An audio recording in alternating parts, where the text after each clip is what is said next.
الحمد للہ رب العالمین والصلاة والسلام علی اشرف الانبیاء والمرسلین وعلی آلہ واصحابہ اجمعین۔ قال اللہ تعالی وتبارک فی القرآن المجید والفرقان الحمید۔ بسم اللہ الرحمن الرحیم۔ لا اقسم بهذا البلد وانت حل بهذا البلد ووالد وما ولد لقد خلقنا الانسان فی کبد۔ صدق اللہ مولانا العظیم وصدق رسولہ النبی الکریم الرؤوف الرحیم۔ اللہم نور قلوبنا بالقرآن وزین اخلاقنا بالقرآن وادخلنا الجنة بالقرآن ونجنا من النار بالقرآن۔ قال اللہ تعالی وتبارک فی شان حبیبہ مخبرا وآمرا ان اللہ وملائکتہ یصلون علی النبی یا ایہا الذین آمنوا صلوا علیہ وسلموا تسلیما۔ اللہم صلی علی سیدنا و مولانا محمد معدن الجود والکرم صلاۃ و سلاما علیک یا سیدی یا رسول اللہ۔ میں نے آپ کے سامنے قرآن مجید کے جو کلمات تلاوت کیے ان میں اسی حقیقت کو بیان کیا گیا۔ لا اقسم بهذا البلد، آغاز ہوا شہر مکہ کی قسم سے۔ قسم ہے مجھے اس شہر کی، پھر وجہ قسم بھی بیان کی۔ وانت حل بهذا البلد، مجھے اس شہر کی قسم اس لیے کہ محبوب اس شہر میں تو جو بستا ہے، تیرا بسیرا ہے شہر میں، اس شہر کی گلیوں نے تیرے قدم چومے ہیں اور تیرے انفاس کی مہک اس کی فضاؤں میں بسی ہے، اس لیے مجھے قسم کہ یہاں تم رہتے ہو۔ اللہ اکبر۔ علماء کے مابین اس بات پر اختلاف ہے کہ مکہ المکرمہ افضل ہے یا مدینہ النبی صلی اللہ علیہ وآلہ وسلم افضل ہے۔ ایک علمی اختلاف ہے۔ بعض نے کہا مکہ المکرمہ افضل ہے، دلائل دیے، بڑا وزن ہے دلائل میں۔ بعض نے کہا مدینہ رسول صلی اللہ علیہ وآلہ وسلم افضل ہے، دلائل دیے، بڑا زور ہے دلائل میں۔ لیکن شیخ عبدالحق محدث دہلوی علیہ رحمہ اسی آیت سے روشنی لے کر کے لکھتے ہیں کہ جب حضور مکے میں تھے تو مکہ افضل تھا، جب مدینے آ گئے تو مدینہ افضل ہو گیا۔ جدھر جدھر سے وہ گزرتے گئے مجد و شرف بھی پیچھے پیچھے رہا۔ چند لمحوں کے لیے ٹھہرے تھے تم جس پیڑ کے نیچے۔ نشور وحدی کا لہجہ دیکھیے کتنا دل آویز ہے۔ چند لمحوں کے لیے ٹھہرے تھے تم جس پیڑ کے نیچے، سنا ہے آج تک اس پیڑ کا سایہ مہکتا ہے۔ تو مکے میں ہیں تو مکہ افضل، مدینے میں ہیں تو مدینہ افضل۔ تو شرف ان کے وجود مسعود سے ہے، وہ جدھر جدھر سے گزرتے جائیں گے وہاں وہاں ہی نور پھیلتا چلا جائے گا۔ اور پیر نصیر الدین علیہ رحمہ کا لہجہ یہاں کتنا خوبصورت دکھائی دیتا ہے۔ ایک بار وہ جدھر سے گزرے ہیں نصیر، ایک بار وہ جدھر سے گزرے ہیں نصیر، بار بار ادھر سے بہار گزری ہے۔ تو کہا کہ قسم ہے مجھے اس شہر کی، یعنی شہر مکہ کی۔ کیوں اس شہر کی قسم؟ وَأَنْتَ حِلٌّ بِهَذَا الْبَلَدِ، کہ محبوب اس شہر میں تمہارا قیام ہے، اس شہر میں تمہاری رہائش ہے، تمہارے انفاس کی مہک ہے اس شہر کی فضاؤں میں، اور تمہارے قدموں کو چھوا ہے اس شہر کی گلیوں نے، اس لیے قسم کہ یہاں آپ رہتے ہو۔ وَوَالِدٍ وَمَا وَلَدَ، اور قسم ہے باپ کی، اور قسم ہے جو اس کی اولاد ہے۔ والد سے مراد کیا ہے اور ما ولد سے مراد کیا ہے؟ تو اس کے بارے میں ایک قول یہ ہے کہ والد سے مراد حضرت ابراہیم علیہ السلام ہے، اور ما ولد سے مراد حضور علیہ السلام جو ان کے فرزند ہیں۔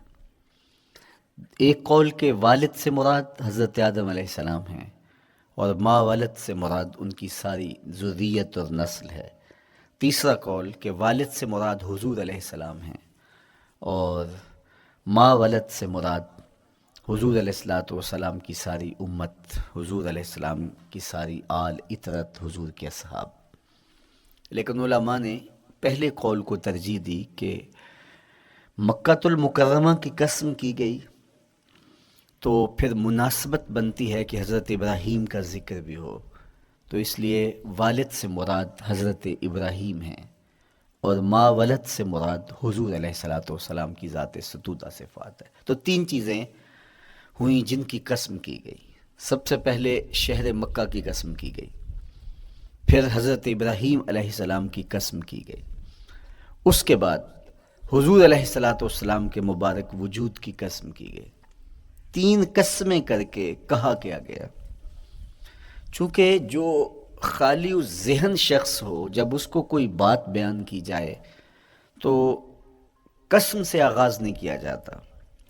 متردد الذہن کو کوئی بات کرنی ہو تو قسم سے آغاز کیا جاتا ہے، یا پھر آپ جس مضمون کو بیان کرنے جا رہے ہیں وہ اتنا اہم ہے کہ اس کی اہمیت کو اجاگر کرنے کے لیے آپ کو قسم کرنا پڑتی ہے۔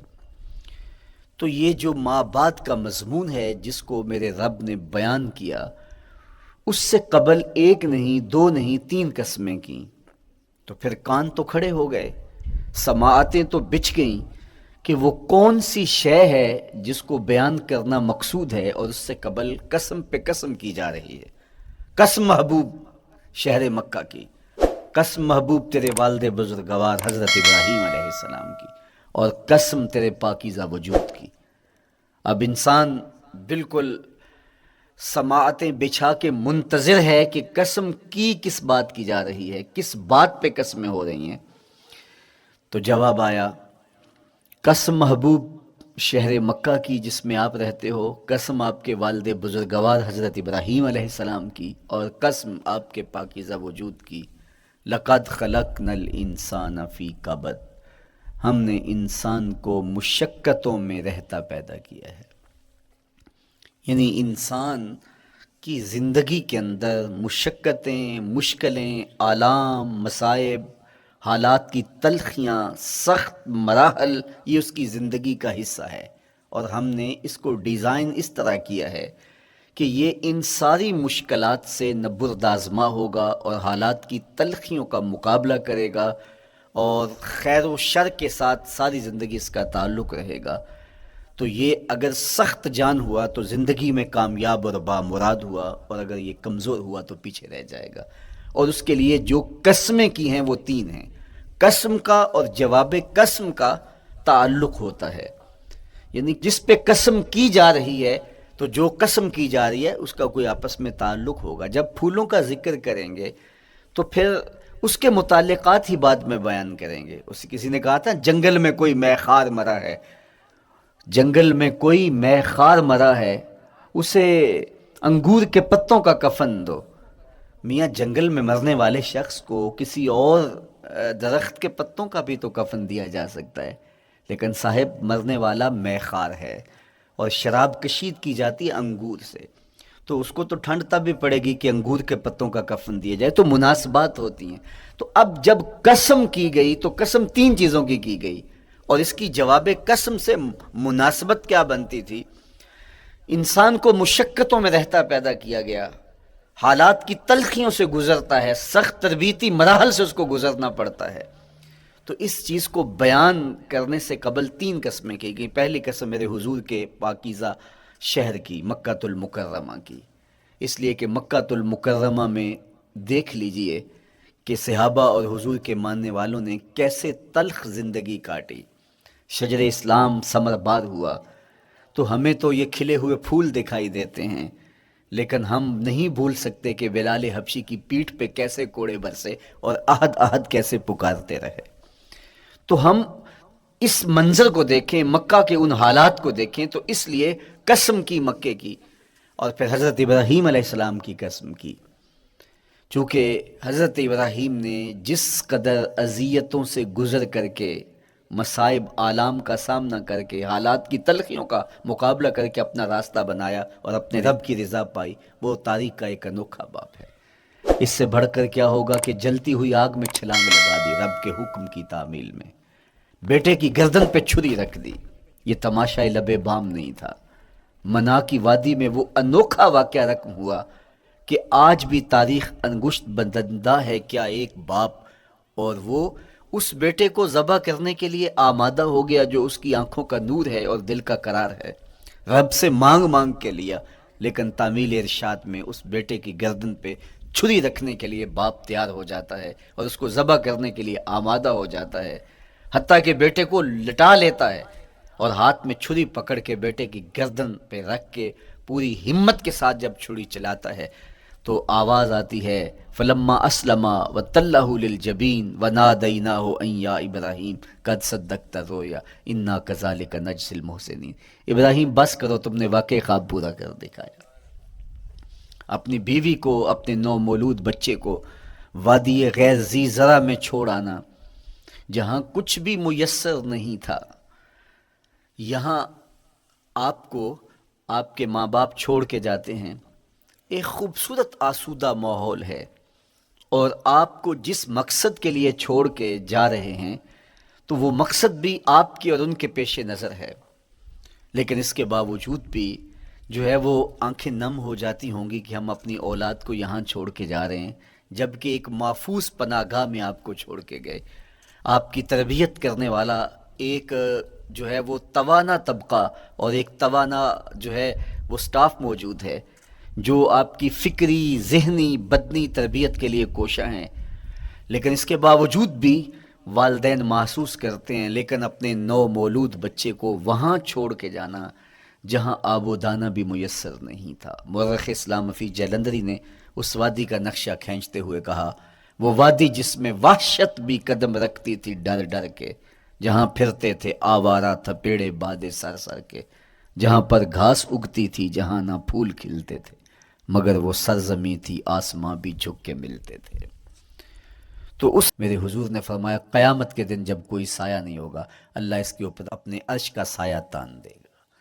جو اپنی عصمت کے جوہر کو بچا گیا، تو یہ ایک مشکل مرحلہ تھا اپنی جوانی کے تقدس کی حفاظت کرنا۔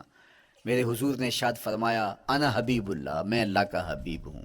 جو جوان جوانی میں توبہ کرتا ہے وہ بھی اللہ کا حبیب ہے۔ کتنا بڑا اعزاز ہے اور کتنا بڑا کمال ہے جو شخص کو ملتا ہے جو جوانی میں اپنی عصمت کے تقدس کی حفاظت کرتا ہے، اپنی آبرو پہ پہرا دیتا ہے، اپنی نظروں کی حفاظت کرتا ہے، اپنی سوچوں کو آوارہ نہیں ہونے دیتا، اپنے خیالوں کو بھٹکنے نہیں دیتا، اپنی خواہشات کو بے قابو نہیں ہونے دیتا۔ تو یہ مشکل ترین لمحہ تھا۔ اس کے بعد امام راضی کہتے ہیں اب شادی کا مرحلہ ہوا، تو پہلے خود اپنی ذمہ داری تھی، اب کسی کا بوجھ بھی اٹھانا پڑا، یہ اگلی مشکل آ پڑی۔ پھر بچے ہوئے تو پھر اپنی زندگی تو ختم ہو گئی، پھر ساری زندگی، پھر بڑھاپے میں چلے جائیں، ارذل العمر تک چلے جائیں، یہ ساری زندگی مشکلات لقد خلقنا الانسان فی کبد۔ تو ہمیں عملی طور پہ مشکلات کے مقابلے کے لیے تیار ہونا چاہیے۔ دیکھیے ہم جب شکار کرنے جاتے ہیں اور وہ خطرناک جنگل ہو جس میں شیر، بھیڑی اور دیگر جانور بھی ہوں، تو پھر ہم حفظ ما تقدم کے طور پہ سب کچھ ساتھ لے کے جاتے ہیں اور اس انداز سے جاتے ہیں کہ ہمارے اوپر اگر کوئی حملہ ہو تو بچاؤ کی یہ تدبیر ہو۔ تو ہم عملی طور پہ اس کے لیے خود تیار ہوتے ہیں، تو پھر کوئی ہونے والا حملہ غیر متوقع نہیں ہوتا اور ہم اس کے لیے اپنے آپ کو مستعد اور فعال پاتے ہیں۔ اسی طرح میں اور آپ اگر زندگی کے اس فلسفے سے آگاہ نہیں ہوں گے کہ زندگی مشکلات کا مجموعہ ہے، حالات کی تلخیاں ساری زندگی ہمارے ساتھ رہیں گی، تو کوئی بھی تکلیف، کوئی بھی اذیت، کوئی بھی ایسا واقعہ جو ہم نہیں چاہ رہے ہوں گے وہ روح پذیر ہوگا تو ہم گھبرا جائیں گے اور پھر اس وقت ہم دکھی ہو جائیں گے۔ اس لیے ہمیں یہ قرآن نے سکھایا ہے کہ تم عملی طور پہ زندگی کی سختیوں کا مقابلہ کرنے کے لیے آمادہ اور تیار ہو جاؤ۔ قرآن مجید میں جو صبر کا لفظ ہے اس کا مفہوم یہ ہے کہ حالات کی جو تلخیاں تمہارے اوپر آتی ہیں، وہ غربت بھی ہو سکتی ہے، وہ بیماری بھی ہو سکتی ہے، وہ لوگوں کی عداوت اور دشمنی بھی ہو سکتی ہے، وہ اور بہت ساری چیزیں ہوتی ہیں، وہ جنگوں کی حالت کا بپا ہو جانا اور تمہارا دشمنوں کے نرغے میں گر جانا، یہ سب کچھ ہو سکتا ہے۔ تو اس کے اوپر استقامت کے ساتھ تم کھڑے رہو اور تم ان کو برداشت کرنے کی اپنے اندر ہمت اور حوصلہ رکھو، تو پھر وہ تمہارا صبر ہوگا، اور یہ قوت اگر تمہارے اندر پیدا ہو جاتی ہے تو پھر تمہاری زندگی آسان اور سوکھی ہو جاتی ہے۔ لیکن اگر یہ دولت تمہیں نصیب نہیں ہوتی تو پھر ساری زندگی دکھوں اور شکووں سے بھری رہتی۔ اس لیے ہمیں یہ چیز سیکھ لینی چاہیے کہ زندگی نام ہی مشکلات سے نبرد آزما رہنے کا ہے۔ عملی طور پہ ہم دیکھو، ہمیں پتہ ہے سردی آ رہی ہے تو اس کا ہم پہلے انتظام کرتے ہیں، تو سردی ہمیں دکھی نہیں پھر کرتی، ہم سردی سے بھی لطف لیتے ہیں، موسم برسات سے بھی مزہ لیتے ہیں، اور گرمی سے بھی ہم ایک حاز حاصل کر لیتے ہیں اگر ہم اس کو جو ہے اس کے لیے عملی طور پہ اپنے آپ کو تیار کر لیں۔ لیکن اگر ہم اس کے لیے تیاری نہیں کریں گے تو سوائے گھبراہٹ کے اور کچھ نہیں ہوگا۔ تو مجھے اور آپ کو عملاً اپنے آپ کو اس بات کے لیے آمادہ کرنا پڑے گا کہ زندگی نے اپنی زندگی کو ان راہوں پہ ڈالتے ہوئے صبر اور استقامت، اب صبر اور استقامت کی دولت ہمیں کیسے نصیب ہوگی، یہ دولت کس طرح، یہ قوت راسخہ ہمارے اندر کیسے پیدا ہوگی، اور کس طرح ہمارے من کے اندر یہ چیزیں سمائے گی۔ اللہ تعالیٰ کی خشیت، اس پر توکل، اس پر بھروسہ، اور اللہ تعالیٰ جل شانہ کی طرف سے ہر کام کے ہونے کا یقین ہمارے اندر یہ استقامت اور یہ حوصلہ پیدا کرتی ہے یہ چیز۔ اس لیے مجھے اور آپ کو اپنی پوری زندگی میں اس عمل سے گزر کر کے اپنے آپ کو مضبوط ترین صورتحال میں لا کے کھڑا کرنا پڑے گا، اور یہی زندگی کا جمال ہے۔ تو اب پھر دیکھیے قرآن کیا کہہ رہا ہے، لا اقسم بہذا البلد وانت حل بہذا البلد ووالد وما ولد، 3 قسمیں کی۔ اس کے بعد ارشاد فرمایا لقد خلقنا الانسان فی کبد، ہم نے انسان کو مشکلوں میں، مصائب میں، آلام میں رہتا ہوا پیدا کیا۔ کہتے ہیں جب حضرت انسان کی تخلیق ہوئی تو اس کا خمیر جب گویا جا رہا تھا تو اس کے اوپر 39 دن تک آزمائشوں کی، دکھوں کی، تکلیفوں کی بارش ہوئی، اور ایک دن خوشیوں اور مسرتوں کا می برسا۔ تو انسان کی زندگی کے اندر حالات سے ٹکرانا اور دکھوں کو سہنا اور دکھوں سے مقابلہ کرنا، یہ سیکھنا پڑے گا، اور جب انسان اس کو عملی طور پہ سیکھ جائے گا تو پھر زندگی کا جمال اور زندگی کا حسن نصیب ہوگا۔ دوسری بات، ہمیں اپنی زندگی میں 7 چیزوں کو اپنا اصول بنا لینا چاہیے، اور یہ 7 چیزیں وہ ہیں جو ہماری زندگی کو ایک خوبصورت سانچے میں ڈھال کر کے ہمیں ایک پاکیزہ اور ستھرا انسان بنا دیتی ہیں۔ پہلی چیز، التمسک بکتاب اللہ، اللہ کی کتاب سے جڑ جانا، وابستہ ہو جانا۔ جب ہم کتاب اللہ سے وابستہ ہو جائیں تو پھر ہمارے باطن کی اور نفس کی تربیت ہوتی ہے، اور پھر ہم وہ مطلوب انسان بنتے ہیں جو ہمارا رب ہم سے تقاضا کرتا ہے۔ تو اس لیے ہمیں اپنی زندگی میں اس چیز کو لازم کر لینا چاہیے کہ ہمارا کوئی بھی دن قرآن مجید کی تلاوت کے بغیر نہ گزرے۔ اپنے دن کا آغاز قرآن مجید کی تلاوت سے کیجیے۔ سورہ یاسین سے جو اپنے دن کا آغاز کرتا ہے سارا دن اللہ کی امان میں رہتا ہے، اس کی حفاظت میں رہتا ہے۔ اور اپنی شب کا آغاز سونے سے پہلے سورہ الملک کی تلاوت کریں، آپ ساری شب اللہ کی امان میں، اس کی حفاظت میں رہیں گے۔ اور قرآن مجید کو سمجھ کر اس کے مفاہیم و مطالب کے ساتھ ایک رکوع کم از کم پوری زندگی، اپنی زندگی کے نصاب میں آپ کتنا وقت مختلف امور کے لیے سر انجام دیتے ہیں۔ یہ کتاب انسانی ہدایت کے لیے، انسانی تربیت کے لیے، اس سے کوئی اور بہتر اور مؤثر جو ہے وہ نصاب نہیں ہو سکتا ہے۔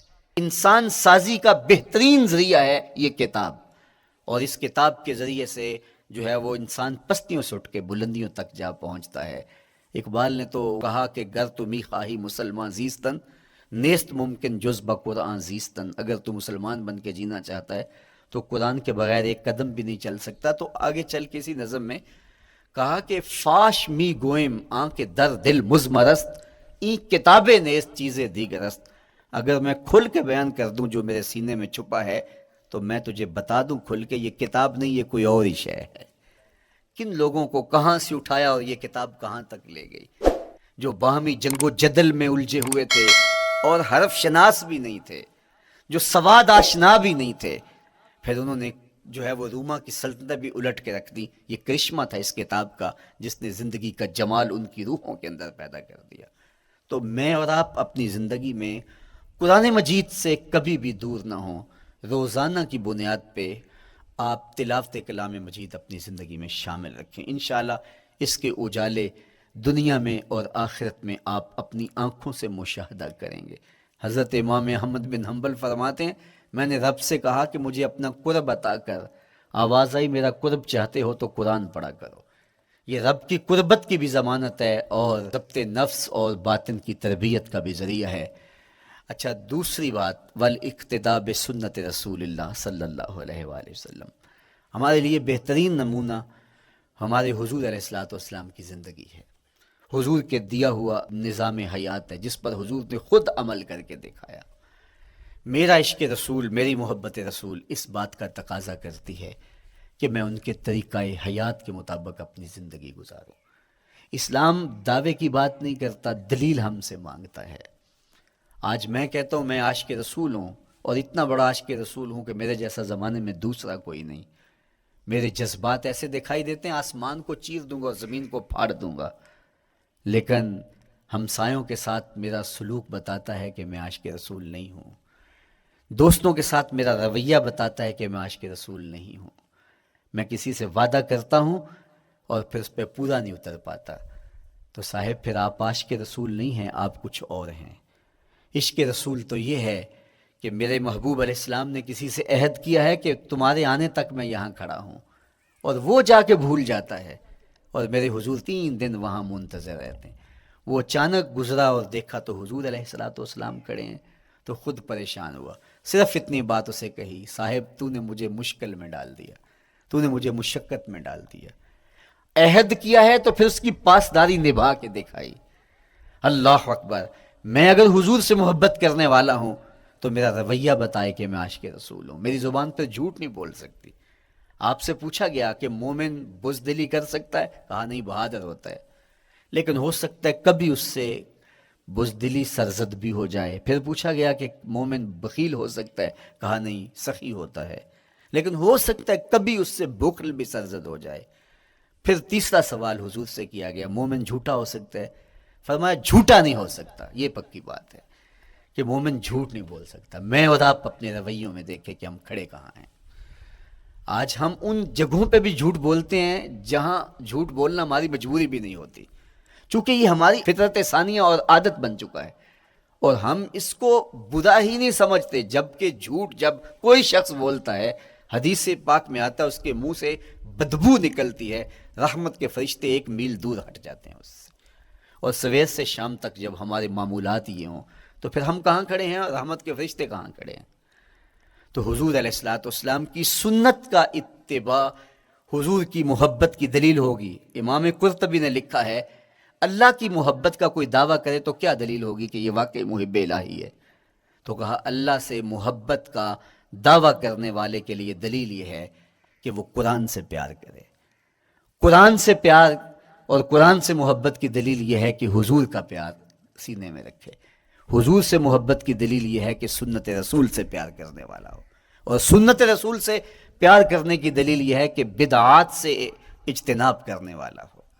ہر وہ طریقہ جو میرے حضور نے نہیں دیا اس کو اختیار نہ کرے، اس طریقے کو اختیار کرے جو حضور علیہ الصلوۃ والسلام کا عطا کرتا ہے۔ تیسری بات، عقل الحلال۔ یہ وہ بنیادی اصول ہیں جو ہماری زندگیوں میں اتر جانے چاہیے، اور ہم ایک صالح اور خوبصورت انسان بن کے اس معاشرے کا حصہ بن سکتے ہیں۔ عقل حلال زندگی میں شامل ہو تو زندگی کو جمال نصیب ہوتا ہے، اور باطن اور ظاہر کو طمانینت نصیب ہوتی ہے۔ اگر رزق پاک نہیں ہے تو آپ کعبے بھی جائیں تو وہاں بھی آپ محروم پلٹیں گے۔ میرے حضور علیہ الصلوۃ والسلام نے فرمایا ایک بندہ لمبا سفر کر کے گیا، اشعث اغبر کے لفظ ہیں کہ اس کے بال بکھرے ہوئے ہیں، سفر کی گرد پڑی ہوئی ہے، اور لباس بھی پھٹا ہوا ہے، شکستہ حالت، پراگندہ صورت، اور کھڑا ہے کعبۃ اللہ کے سامنے، یمد یدیہ، دونوں ہاتھ لمبے کر کر کے دعا مانگ رہا ہے، اور کیا کہتا ہے؟ اے اللہ، ومطعمہ حرام ومشربہ حرام وملبسہ حرام وغذی بالحرام۔ فرمایا اس کا کھانا حرام کا ہے، اس کا پینا حرام کا ہے، اس نے جو لباس پہنا ہے وہ حرام کا ہے۔ میرے حضور فرماتے ہیں بتاؤ اس کی دعا کیسے قبول ہوگی؟ اب لمبا سفر کاٹ کے حرم کعبہ میں پہنچے، غلاف کو پکڑ پکڑ کے دعائیں کر رہا ہے، لمبے لمبے ہاتھ کر کے دعائیں مانگ رہا ہے، ملتزم سے لپٹا ہوا ہے، حتیم میں سجدہ ریز ہو کے رو رو کے دعائیں مانگ رہا ہے، لیکن دعا قبول نہیں ہوتی۔ کیوں؟ اس لیے کہ اس کے پیٹ میں لقمہ حرام کا ہے، اس کے بدن پہ لباس حرام کا ہے۔ تو اسلام نے جتنا زور حلال کمانے، حلال کھانے اور حلال اختیار کرنے پر دیا ہے، تو ایک مومن اگر اسلام کے مبادیات سے بھی آگاہ ہو تو اس کی تو زندگی کے اندر جو ہے وہ حرام گھس ہی نہیں سکتا ہے، بلکہ وہ مشکوک سے بھی اجتناب کرے۔ چوتھی چیز، کف الاذی، اپنے آپ کو ایسا بناؤ کہ تمہارے وجود سے کسی کو ضرر اور تکلیف نہ پہنچے۔ ہمارا اسلام تو ہمیں یہ بتاتا ہے کہ تم پیاز یا لہسن کھا کے مسجد میں نہ جاؤ کہ تمہارے منہ سے جو سمیل آتی ہے اس سے کسی کو تکلیف نہ پہنچے۔ تو یہ اسلام کی دی ہوئی تعلیمات ہیں کہ مسجد میں بھی جانا ہے تو اپنے آپ کو دیکھو کہ تمہاری حالت کیا ہے، تمہاری وجہ سے کسی کو تکلیف نہ پہنچے، تمہارے رویے اتنے خوبصورت ہوں، تمہارے ہمسائے بتائیں کہ یہ واقعی مسلمان ہے۔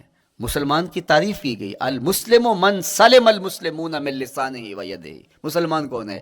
جس کے ہاتھ سے، جس کی زبان سے دوسرا مسلمان بھائی محفوظ ہے، تو وہ مسلمان ہے۔ اللہ اکبر۔ ہم یہ جو کہتے ہیں السلام علیکم، اس کو کہتے ہیں تحیت المسلم، مسلمان کا تحیت۔ تو اس میں اس کے معنی پہ غور کریں تو ہم اس کو ضمانت دے رہے ہوتے ہیں، السلام علیکم، تیرے اوپر سلامتی ہو۔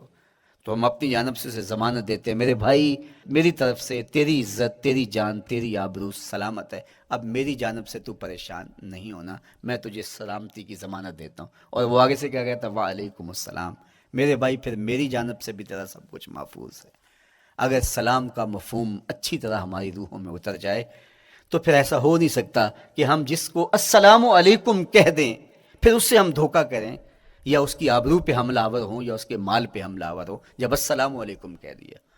چونکہ جو ہمیں لفظ بولنے کے لیے کہا گئے ہیں اس کے پیچھے فلسفہ ہے لفظوں کا۔ یہ پھول ہیں، ان کو دیکھ کر سبحان اللہ کہنے کا کہا گیا ہے، پہاڑوں کو دیکھ کے اللہ اکبر کہنے کا کہا گیا ہے۔ پہاڑوں کو دیکھ کے سبحان اللہ کہہ دیں اور پھولوں کو دیکھ کے اللہ اکبر کہہ دیں، ایسا کیوں نہیں کہہ دیتے؟ لیکن نہیں، اس لیے کہ جب پہاڑوں کو دیکھتے ہیں تو دل میں ان کی ہیبت پیدا ہوتی ہے۔ اتنے بڑے پہاڑ، سمندر کو دیکھتے ہیں تو اس کی ہیبت پیدا ہوتی ہے، اتنا بڑا سمندر تا حد نظر پھیلا ہوا، تو جب اس کی بڑائی پیدا ہونے لگتی ہے تو فوراً پلٹایا گیا اللہ کی بڑائی کی طرف اور کہا بول اللہ اکبر، یہ نہیں میرا اللہ بڑا ہے۔ اور پھول کو جب دیکھا تو اس کی لطافت کی طرف الجھنے لگے، کتنا خوبصورت ہے، درزوں میں کیسے خوشبو بسی ہوئی ہے، کیسے رنگ ہیں، کیسے جمال ہیں۔ اللہ اکبر۔ وہ کیا کسی نے کہا تھا نا کہ درزوں کی لطافت میں خوشبو نے اماں پائی، گل چیرنے والے نے کس شان سے چیرا ہے۔ تو کیا کمال ہے یار، کیا پتیاں ہیں، کیا رنگ ہے، کیا خوبصورتی ہے، کیا لطافت ہے۔ الجھنے لگے، کہا بول سبحان اللہ، یہ کیا ہے، جس نے رنگ بھرے ہیں وہ پاک ہے۔ تو تیرا دل الجھ نہ جائے تو جو ہم بولتے ہیں لفظ جہاں بھی بولتے ہیں اس کے پیچھے ایک فلسفہ ہوتا ہے۔ السلام علیکم یہ تحیت المسلم ہے۔ جب ہم کسی کو کہتے ہیں السلام علیکم تو اس کو ہم نے ضمانت دے دی، بس بات ختم، اب جو ہے وہ میری جانب سے تو محفوظ ہے۔ لیکن ہم سلام بھی لے رہے ہوں گے اور ہاتھ بھی کاٹ رہے ہوں گے اور اس کی جیب بھی کاٹ رہے ہوں گے، پھر سلام نہیں لیا، ہم نے منافقت کی ہے۔ تو کف الاذی چوتھی چیز۔ اور پانچویں چیز اجتناب المعاصی، گناہوں سے اپنے آپ کو بچا کے رکھنا۔ نیکی کرنا بہت اہم ہے لیکن نیکی کرنے سے زیادہ ہم اپنے آپ کو گناہوں سے بچانا ہے۔ چونکہ شر کی قوتیں ہمارے ساتھ جڑی ہوئی ہیں، اس لیے اپنے آپ کی حفاظت جب ہم کریں گے تو ہم ایک اچھی صورت میں آگے بڑھیں گے۔ اور چھٹی چیز وہ ہے التوبہ۔ توبہ تسلسل کے ساتھ کرتے رہیے۔ یہ تصور کہ بڑھاپے میں توبہ کریں گے، یہ تصور کہاں سے آیا؟ یا ہمارے ہاں آج کل یہ کلچر پیدا ہوا ہے کہ لیلۃ القدر یا شبرات کے دن سارے جڑ کے توبہ کرنے بیٹھ جاتے ہیں اور پورا سال اپنی مرضی کی زندگی گزارتے ہیں۔ ایسا نہیں ہے۔ میرے حضور کے دامن پہ ایک بھی گناہ کا دھبا نہیں تھا۔ ہم نبیوں کی عصمت کے قائل ہیں، کسی نبی پر کوئی گناہ کا دھبا نہیں ہوتا۔ اگر اس امکان کو بھی تسلیم کر لیا جائے تو ساری شریعت مشکوک ہو جاتی ہے۔ لیکن اس کے باوجود حضور فرمایا میں دن میں اللہ سے 100 بار توبہ کرتا ہوں، ایک دن میں 100 مرتبہ توبہ کرتا ہوں۔ میں اور آپ دیکھیں کہ ہم کیا اس معمول کو اپنی زندگی میں شامل کیے ہوئے ہیں۔ جب انسان توبہ کرتا ہے، جب غسل کر لیتا ہے نا ایک دفعہ، تو پھر وہ بچ بچ کے چلتا ہے کہ کوئی گھر دوبارہ پڑ نہ جائے، اور جب وہ لتھڑا ہوا ہو تو پھر اس کو پرواہ بھی نہیں ہوتی۔ اس لیے ہمیں بار بار غسل کرنے کی، بار بار توبہ کرنے کی تلقین کی گئی ہے، تاکہ ہم پھر نئے گناہوں سے بچتے رہیں گے۔ تو اپنی زندگی میں توبہ کا تسلسل کیجئے، شام سویرے صبح بار بار اللہ سے توبہ کی اور رجوع کیجئے۔ اور آخری چیز ادا الحقوق، حقوق کا ادا کرنا۔ ہمارے ذمے جو حقوق عائد ہوتے ہیں وہ ہمارے والدین کے ہیں، وہ ہمارے بہن بھائیوں کے ہیں، وہ ہمارے دوستوں کے ہیں، ہمسایوں کے ہیں، ہمارے اساتذہ کے ہیں، کلاس فیلوز کے ہیں۔ وہ حقوق حتیٰ کہ جانوروں کے کیوں نہ ہوں، تو ان حقوق کو ہم ادا کرنے والے، دست بردار نہیں ہو سکتے ہم ان حقوق سے۔ یہ مومن کی زندگی ہے، یہ ہمارا نظم حیات ہے، یہ اسلام کا دیا ہوا منشور ہے، یہ طریقہ زندگی ہے کہ ہم ایک ایک کے حق کو ادا کرتے ہوئے اپنی زندگی کو بسر کریں۔ بالخصوص میں طلباء سے مخاطب ہوں کہ یہ عمر تربیتی اعتبار سے سب سے اہم عمر ہے۔ سیدنا علی المرتضیٰ رضی اللہ تعالیٰ عنہ فرماتے ہیں کہ 15 سال سے لے کر کے 20 سال تک کی عمر میں انسان کے نظریات پختہ ہوتے ہیں اور اس کی عادتیں جمتی ہیں۔ یہ دوسرے کہتے ہیں 13 سے 19 سال تک کی عمر، وہ کہتے ہیں یہ بڑی اہمیت کی حامل ہے۔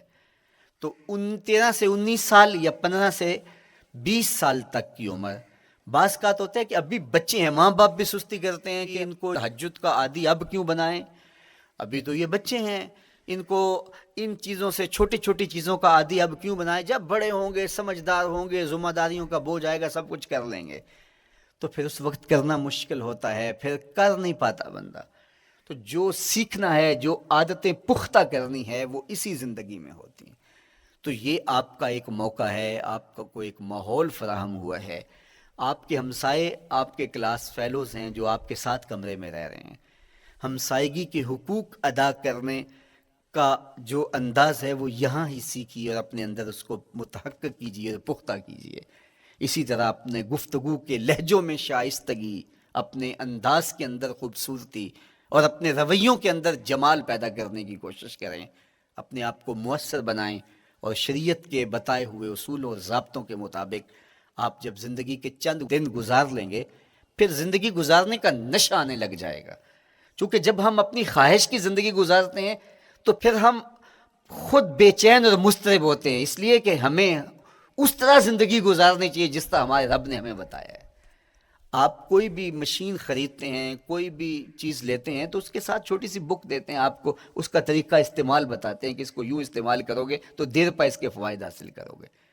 اگر یہ مائک ہم اس طرح استعمال نہیں کرتے، اپنی خواہش سے استعمال کریں گے، تو پھر نتیجہ کیا ہوگا کہ تھوڑے دنوں کے بعد جو ہے وہ خرابی کی طرف سلسلہ چلے گا۔ اس طرح یہ وجود جس پاکیزہ ذات نے بنایا ہے، اس نے ہمیں بتایا ہے کہ اس کو استعمال کیسے کرنا ہے اور اس زندگی کو کیسے گزارنا ہے۔ اور پھر انسان کو ایک ماڈل اور نمونہ بھی چاہیے، تو کہا نمونہ دیکھنا ہے تو محمد عربی کی ذات دیکھ لو، ادھر دیکھتے جاؤ اور زندگی گزارتے جاؤ، دیکھنا تمہاری زندگی کتنی خوبصورت اور کتنی پروقار گزرتی ہے۔ اللہ آپ کو دنیا آخرت کی برکتیں دے، اپنی پناہوں اور اپنی امان اور اپنی حفاظتوں کا حصار دے، اور آنے والا کل اللہ بہتر فرمائے، میرے وطن کی خیر کرے، میرے ملک کو امن کے اجالے دے، یہاں دہشت گردی کے سلگتے علاؤ ٹھنڈے کر کے امن کی بہاریں پیدا کر دے۔ کی محمد سے وفا تو نے تو ہم تیرے ہیں، یہ جہاں چیز ہے کیا لوح و قلم تیرے ہیں۔ وآخر دعوانا ان الحمدللہ۔